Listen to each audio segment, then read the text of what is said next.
خب درود دوستان عزیز. یه تصمیمی گرفتم که شرایط فعلیمو دائما تبدیلش کنم به کلیپ.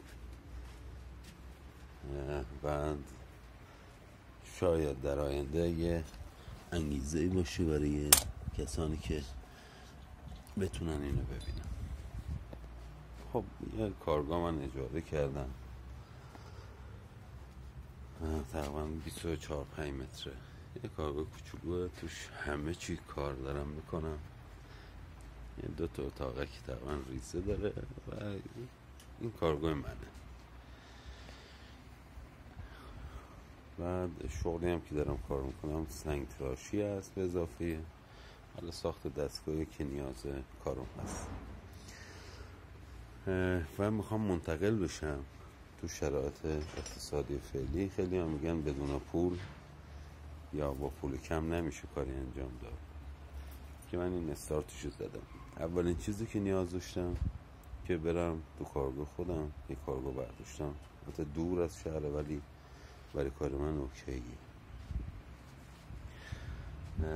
استارتو بزنم یواش یواش شروع کنم. تنها چیزی که نیاز داشتم این بود که چند تا دستگاه درست کنم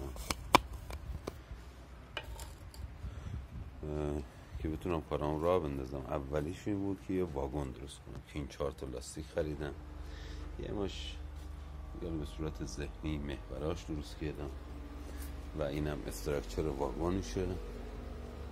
این از این بالا تا میاد پایین، این که بیام یواش یواش متصلش کنیم به ماشین و بتونیم اون مواد اولیه که نیاز داریم، حالا مثل موتور برق، نمیدونم میکسر، اینم میکسره که قراره در آینده بشه میکسر. این پایش.